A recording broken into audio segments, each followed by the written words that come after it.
या रब्बि सल्लि व सल्लिम दाइमन अबदन अला हबीबिका खैरिल खल्क़ि कुल्लिहिम हुवल हबीबुल्लज़ी तुरजा शफ़ाअतुहु लिकुल्लि हौलिन मिनल अहवालि मुक़्तहिम। इंतहाई वाजिबुल एहतराम काबिल तकरीम मुअज़्ज़ज़ व मुकर्रम सामिईन व हाज़िरीन,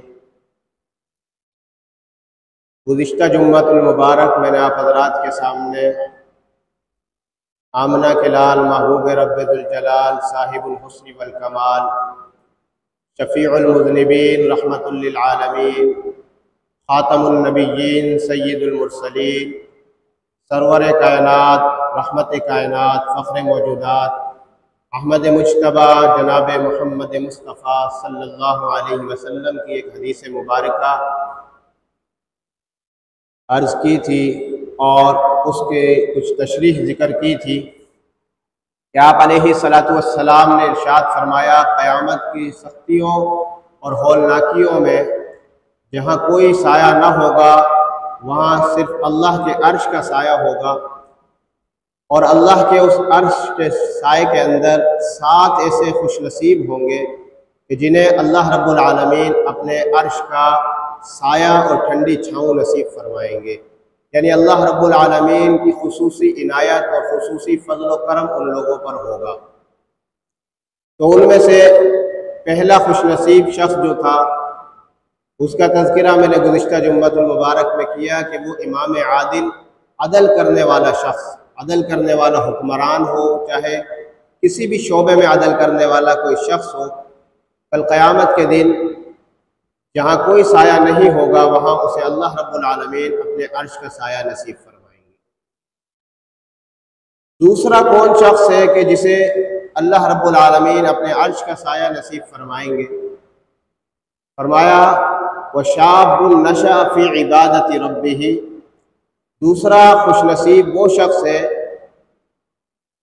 कि जिसकी जवानी जो है वो अल्लाह की इबादत में परवान चढ़ी है, यानी जिसकी तरबियत ऐसी हुई कि उसने बचपन ही से अल्लाह की इबादत शुरू की और वो जवान हुआ तो अल्लाह की इबादत करते करते जवान हुआ, अल्लाह की इबादत करता रहा।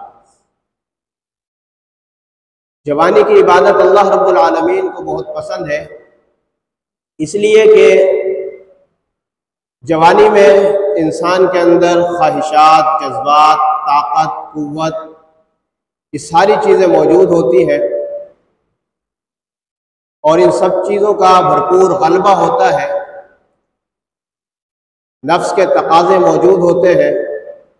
उसके बावजूद जब कोई जवान अपनी ख्वाहिशात को दबाकर, अपनी ख्वाहिशात को पसे पुश डालकर, गुनाहों से अपने दामन को बचाकर अल्लाह रब्बुल आलमीन की इबादत करता है, अल्लाह के सामने सजदा रेज़ होता है, अल्लाह का जिक्र करता है, तो अल्लाह रब्बुल आलमीन फरिश्तों के सामने फ़ख्र फरमाते हैं कि ये देखो कि किस तरह ख्वाहिशात के गलबे के बावजूद, ताकत और क़ुव्वत के बावजूद, हिम्मत के बावजूद, फिर भी ये किस तरह जो है उन सारी चीज़ों से, गुनाहों से बचकर जो है ये नौजवान मेरी इबादत कर रहा है। इसलिए कि बुढ़ापा, उसमें तो वैसे ही जो है ख्वाहिशात भी बाकी नहीं रहती, जिस्म में वो ताकत भी बाकी नहीं रहती, हाथ पाँवों में वो ताकत नहीं रहती, तो बुढ़ापे में वैसे ही बंदा अल्लाह की तरफ आता है। लेकिन जवानी, भरपूर जवानी वो होती है कि जिसमें इंसान के साथ ख्वाहिशात होती है और गुनाह करने की ताकत और जज्बात भी होते हैं।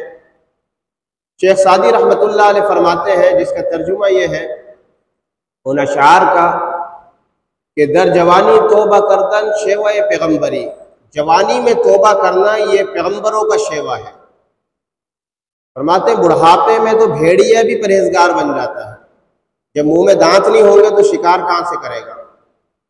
तो बुढ़ापे में तो भेड़िया भी परहेजगार, मुत्तकी, और बुढ़ापे में भेड़िया भी जो है खाली सूफी बन जाता है।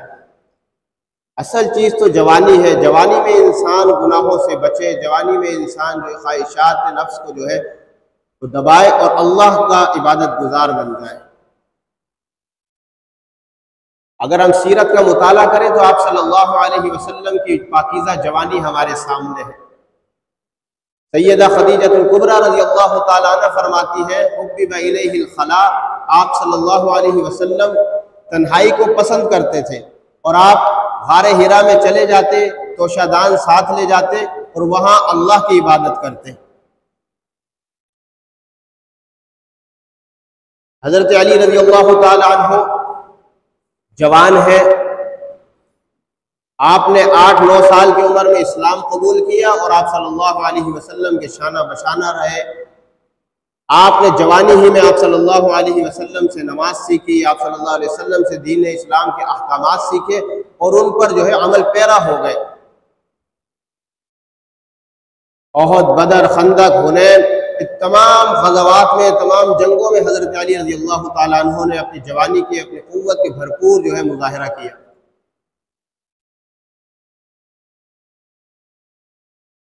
हज़रत उसामा बिन ज़ैद रज़ियल्लाहु ताला अन्हु को आप सल्लल्लाहु अलैहि वसल्लम ने 17 साल की उम्र में सिपा सालार मुकर्रर किया। मोहम्मद बिन कासिम रहमतुल्लाह अलैह 17-18 साल के थे, उन्होंने हिंदुस्तान को फतह किया। आज हमारा नौजवान 17-18 साल की उम्र का है, उसे दीन इस्लाम की बुनियादी मालूमात ही नहीं। बाद नौजवान ऐसे हैं कि जिन्हें जो है गुस्ल के फ़राइज़ तक मालूम नहीं।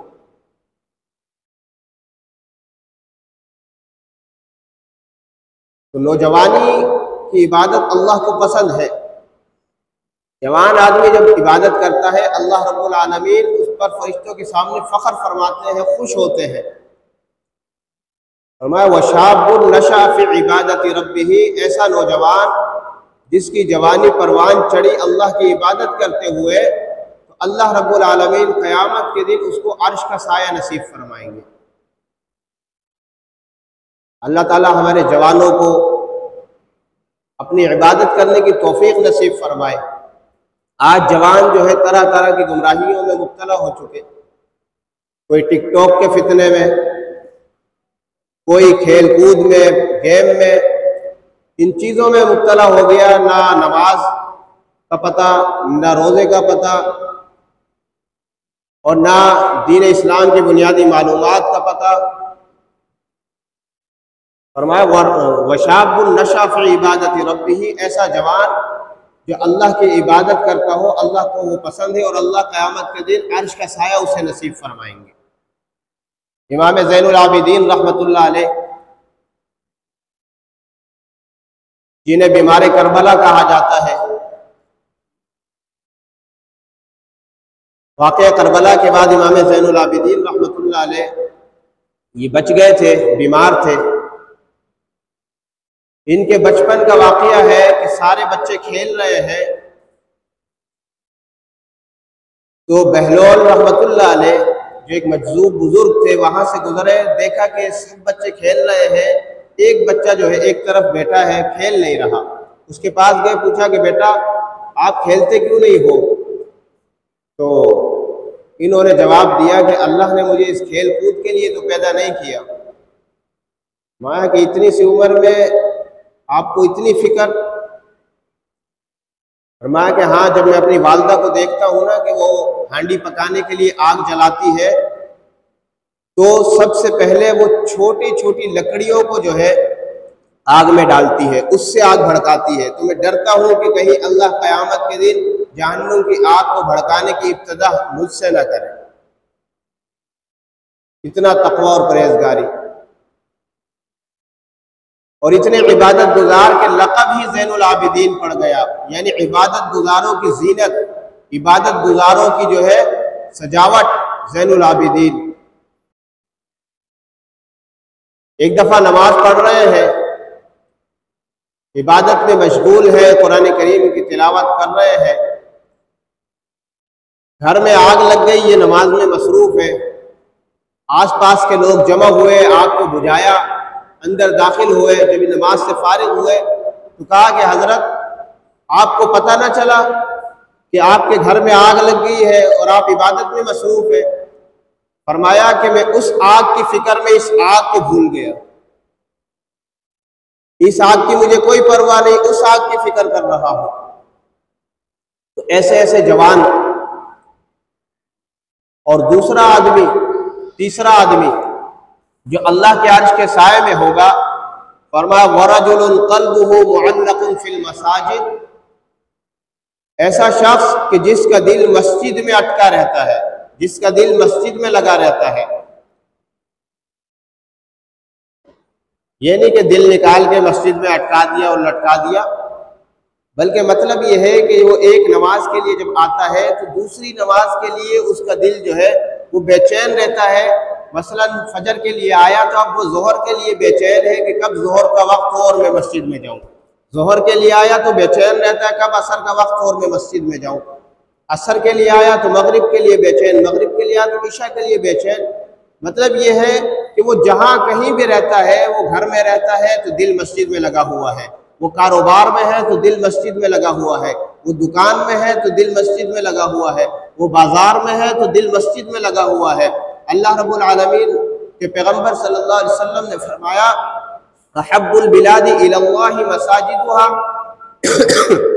व अबगदुल बिलादी इलल्लाहि अस्वाकुहा, कि अल्लाह को शहरों में सबसे ज्यादा महबूब जो है वो मसाजिद है। अल्लाह के घर मस्जिद अल्लाह को महबूब है और सबसे मकबूस तरीन जगह जो है अल्लाह के नजदीक वो बाजार है।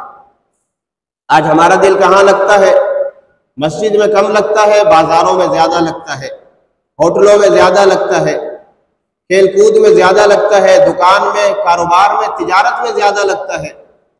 मस्जिद में हम 24 घंटे में से मुश्किल से 1 घंटा भी मुश्किल से देते हैं। अक्सर जब मस्जिद में आते हैं तो इमाम 1-2 रकात पढ़ा चुका होता है। उलमा ने लिखा है कि जो शख्स अजान से पहले नमाज की तैयारी शुरू कर देता है वो मुकम्मल नमाज को पा लेता है, और जो अजान के बाद तैयारी शुरू करता है तो उसकी 3 चीजों में से एक चीज जरूर फौत हो जाती है। या तो तकबीर तहरीमा फौत हो जाती है, या कोई रकात फौत हो जाती है, या फिर जमात ही फौत हो जाती है। इसलिए कि शैतान जो है वसवसा डालता है कि यार अभी तो अजान हुई है, अभी तो 15 मिनट है, अभी तो 10 मिनट है, 5 मिनट है, चले जाएंगे। तो फरमाया कि जिसका दिल मस्जिद में लगा रहता है, मस्जिद में अटका रहता है, वो एक नमाज से दूसरी नमाज के इंतजार में रहता है कि कब दूसरी नमाज का वक्त हो और मैं मस्जिद में जाऊं। फरमाया ऐसा शख्स अल्लाह के अर्श के साए में होगा क़यामत के दिन। आप सल्लल्लाहु अलैहि वसल्लम ने फरमाया कि जब तुम किसी ऐसे शख्स को देखो जो मस्जिद की खबरगिरी करता है, यानी हर वक्त तुम्हें मस्जिद में नजर आता है, तुम्हें जो है वो मस्जिद में अल्लाह का जिक्र करता हुआ नजर आता है, मस्जिद में उसका आना जाना लगा हुआ है, फरमाया ऐसे शख्स की ईमान की गवाही दो। तो हमें चाहिए हम वक्त पर जो है अजान जैसे ही हो जाए सारे कामों को छोड़ दें और अल्लाह के घर की तरफ चल दें। आप सल्लल्लाहु अलैहि वसल्लम के ज़माने में ये था कि मुख्तदी पहले से मौजूद होते, सहाबा मौजूद होते, और आप सल्लल्लाहु अलैहि वसल्लम फिर जमात के वक्त निकल कर हुजरे से तशरीफ़ लाते तो जमात खड़ी होती। आज इमाम पहले मौजूद होता है, बाद दफ़ा मुख्तदियों का इंतज़ार करना पड़ता है।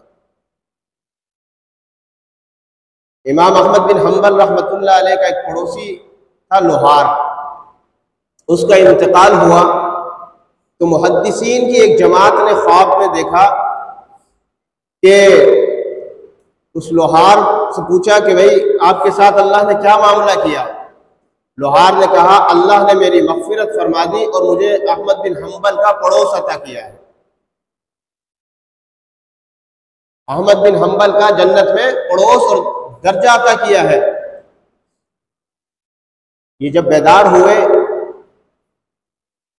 तो बाकी जितने मुहद्दिसीन थे जमा हुए और पूछा कि भाई आखिर इसका ऐसा कौन सा अमल था, चलो चलकर इनके घर वालों से पूछते हैं।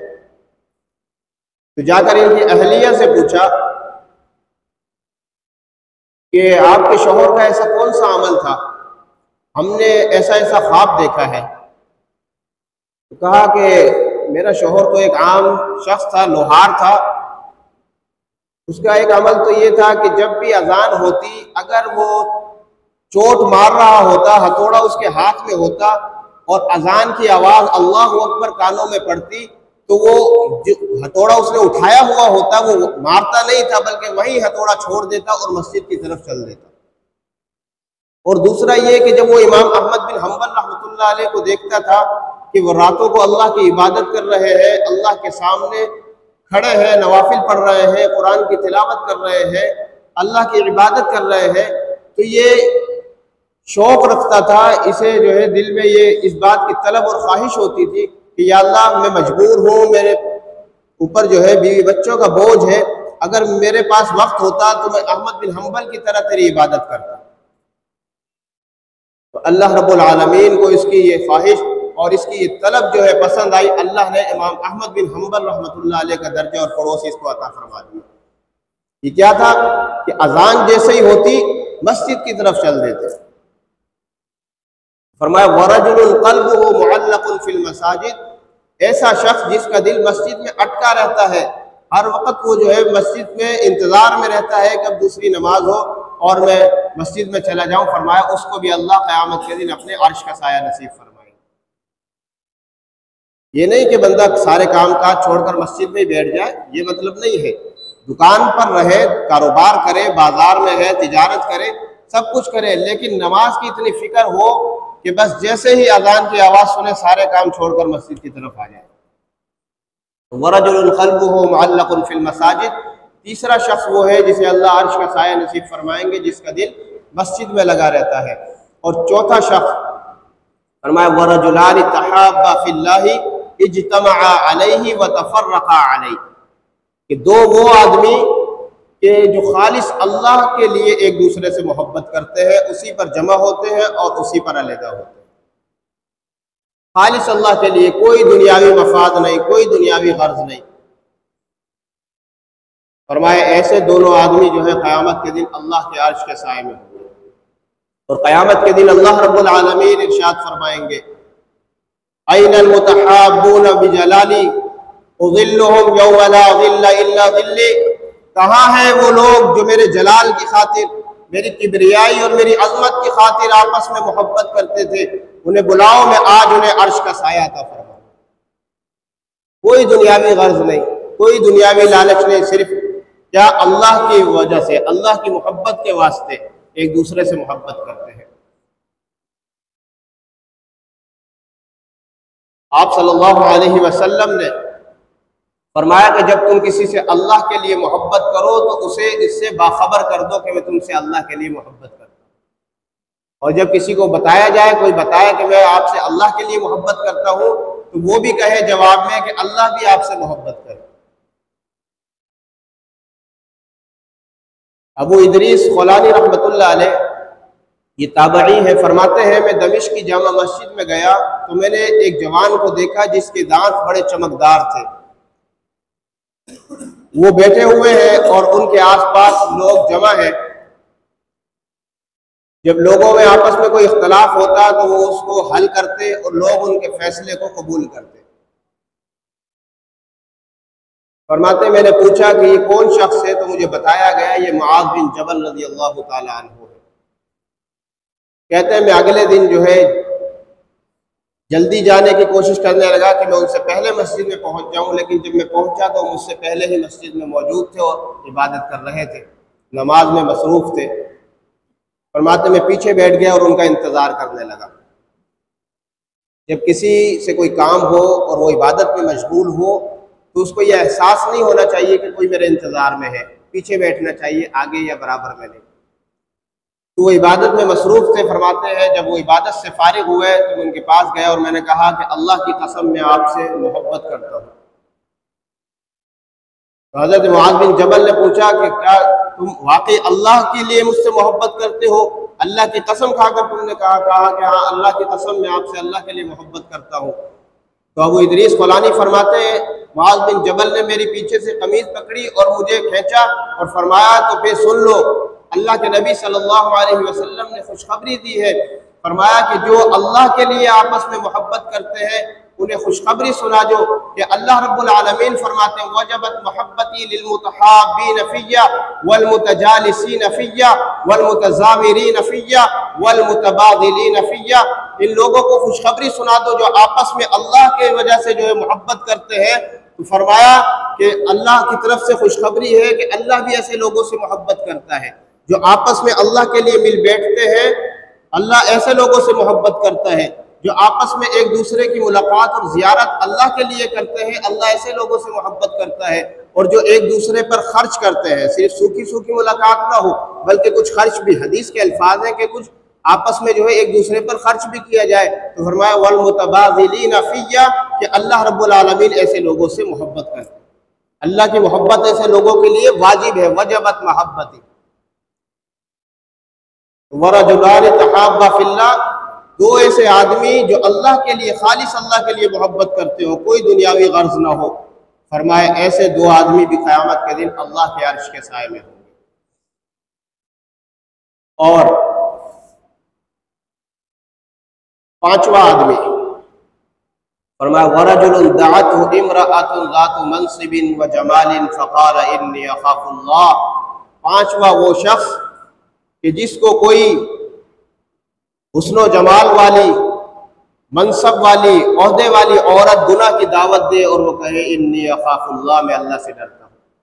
जो बाजारी औरतें होती हैं, फाहिशा होती है, उनका तो काम ये है। लेकिन जो ओहदेदार भी हो, ज़ात मनसब वाली भी हो, हुस्नो जमाल वाली भी हो, जब वो कहे और फिर भी कोई शख्स कहे कि मैं अल्लाह से डरता हूँ, वो गुनाह के करीब ना जाए। फरमाया ऐसा शख्स भी जो है क़यामत के दिन अल्लाह के अर्श के साए में होगा। हज़रत यूसुफ अलैहिस्सलातु वस्सलाम अल्लाह के पैगंबर हैं, बहुत ज़्यादा खूबसूरत। हज़रत यूसुफ अलैहिस्सलाम हुस्न में मशहूर है। जुलेखा ने जब इनको बरगलाना चाहा, गुनाह की दावत दी, तो हज़रत यूसुफ अलैहिस्सलाम ने फरमाया क़ाल मआज़ल्लाह इन्नहु अहसन मस्वाय, कि मैं अल्लाह से पनाह मांगता हूँ, मैं इस काम को नहीं कर सकता, अल्लाह से पनाह मांगता हूँ। तो अल्लाह रब्बुल आलमीन ने फरमाया कि यूसुफ तुम भागो, भागना तुम्हारा काम होगा, दरवाजों के ताले खोलना मेरा काम होगा। 7 दरवाजों को ताला जुलेखा ने लगाया। तो अल्लाह रब्बुल आलमीन ने यूसुफ अलैहिस्सलाम से फरमाया यूसुफ भागना तुम्हारा काम है और तुम्हें गुनाह से बचाना मेरा काम है। तो हज़रत यूसुफ अलैहिस्सलाम तो ये ओहदे वाली औरत थी, वजीर की बीवी थी। हज़रत यूसुफ ने क्या फरमाया फ़क़ाल इन्नी अख़ाफ़ुल्लाह, मैं अल्लाह से डरता हूँ। नाम का एक शख्स था बनी इसराइल में, बड़ा गुनाहगार, बड़ा फासिक व फाजिर। इसकी एक चचाजाद बहन थी। वो जब मजबूर होकर, लाचार होकर इसके पास आई और इससे कुछ जो है कर्जा तलब किया, कुछ पैसे मांगे, तो इसने कहा कि इस शर्त पे मैं आपको पैसे दूंगा कि आपको गुनाह करना होगा। औरत मजबूर थी, उसने कबूल किया। लेकिन जब वक्त आया तो ये रोने लगी। कहा कि रोती क्यों हो, मैंने तो पैसे दिए हैं तुम्हें। कहा कि मैंने कभी इस तरह का गुनाह किया नहीं है, अल्लाह से डरती हूँ इसलिए रो रही हूँ। बस ये बात सुननी थी कि इसके दिल पे चोट लगी और इसने कहा कि पैसे भी तुम ले जाओ और जाओ, जब तुम अल्लाह से इतना डरती हो तो आज के बाद मैं भी अल्लाह से तौबा करता हूँ। उसी रात इसका इंतकाल हो गया। सुबह में इसके दरवाजे पर अल्लाह ने लिखवा दिया कद गफ़रल्लाहु किफ़लिन, अल्लाह ने किफ़िल की मग़फ़िरत फरमा दी। उस दौर में जो है गुनाह भी लिखा हुआ आ जाता था और किसी शख्स की अल्लाह मग़फ़िरत के फैसले फरमाते, किसी शख्स की कुर्बानी को कबूल फरमाते तो वो भी जो है सामने आ जाता था। ये तो अल्लाह ने हमारे गुनाहों पे पर्दा डाला हुआ, उम्मत मोहम्मदिया के गुनाहों पे पर्दा डाला। तो फरमाया कि 5वां शख्स वो है कि जिसे अल्लाह के अर्श का साया नसीब होगा, कि जो जिसको ओहदे वाली, मनसब वाली, हसीन और जमील औरत गुनाह की दावत दे और ये कहे इन्नी अख़ाफ़ुल्लाह, मैं अल्लाह से डरता हूँ, मैं ये काम नहीं कर सकता, उसे अल्लाह के अर्श का साया नसीब हो। शाह वलीउल्लाह रहमतुल्लाह अलैह के दौर में एक तालिब इल्म था। वो जिस रास्ते से गुजरता था उस रास्ते में एक फाहिशा औरत का घर आता था। तो तालिब इल्म पे वैसे ही जो है नूरानियत होती है, वह अल्लाह का कुरान पढ़ता है, हदीस पढ़ता है, तो वो वैसे ही नूरानी होता है, खूबसूरत होता है। ये उस पर फरेफ्ता हो गई और एक दिन उसे धोखे से बुलाया, घर में बुलाया और दरवाज़ा बंद करके कहा कि तुझे गुनाह करना पड़ेगा वरना मैं शोर मचाऊंगी और तू बदनाम हो जाएगा। तालिब इल्म ने सोचा कि अब क्या करूं। कहा कि अच्छा मुझे मौका दो, मैं ज़रा क़ज़ाए हाजत करना चाहता हूँ। ये वाशरूम में गया और वहां जाकर इसने वाशरूम की गंदगी जो थी, पाखाना वगैरह, वो सारा अपने जिस्म पर मल लिया। जब ये बाहर आया तो औरत छी छी छी छी, ये क्या, ये तो बहुत गंदा आदमी, चल यहाँ से दफा हो जा, निकल जा। ये भागकर जल्दी से गया और दरिया के किनारे इसने जो है अपने कपड़ों को धोया और पाक साफ होकर गुस्ल करके ये दर्स में चला गया। दर्स शुरू था, ये आखिर में बैठ गया। जब आखिर में बैठा तो सबने खुशबू महसूस की। शाह वलीउल्लाह रहमतुल्लाह अलैह ने जब दर्स ख़त्म किया तो कहा कि भाई ये खुशबू कहाँ से आ रही है। दूसरे जो तालिब इल्म थे उन्होंने कहा कि हज़रत जब से ये आया है तब से ये खुशबू आ रही है। फरमाया कि उसे बुला लिया, पूछा, उसने सारा वाक़या बता दिया कि ऐसे ऐसे वाक़या हुआ। तो शाह वलीउल्लाह रहमतुल्लाह ने फरमाया कि मैंने इसलिए पूछा कि ये खुशबू जो आ रही है ये दुनिया की खुशबू नहीं है बल्कि ये जन्नत की खुशबू है। फरमाया तूने दुनिया में जो है अल्लाह के लिए अपने आप को बदबूदार किया, अल्लाह के लिए अपने आप को गंदा और नापाक किया, अल्लाह ने जो है तुझे जन्नत की खुशबू से खुशबूदार कर दिया। और फिर बाद में उसका नाम ही ख्वाजा मुश्की पड़ गया था, उसको ख्वाजा मुश्की कहते थे कि मुश्क अंबर की उससे खुशबू आती थी। तो फरमाया कि चौथा शख्स जो अल्लाह से डरता हो, गुनाह के करीब ना जाता हो, चौथा शख्स वो है जो अल्लाह के अर्श का साया जिसको नसीब हो। पांचवा शख्स, तो दो शख्स इंशाअल्लाह बाकी हैं कि जो अल्लाह के अर्श के साए में होंगे। तो फिर इंशाअल्लाह नेक्स्ट जुम्मा, आइंदा जुम्मा, अल्लाह ताला जो कुछ कहा गया सुना गया उस पर अमल की तौफीक नसीब फरमाए। वमा अलैना इल्लल बलागुल मुबीन।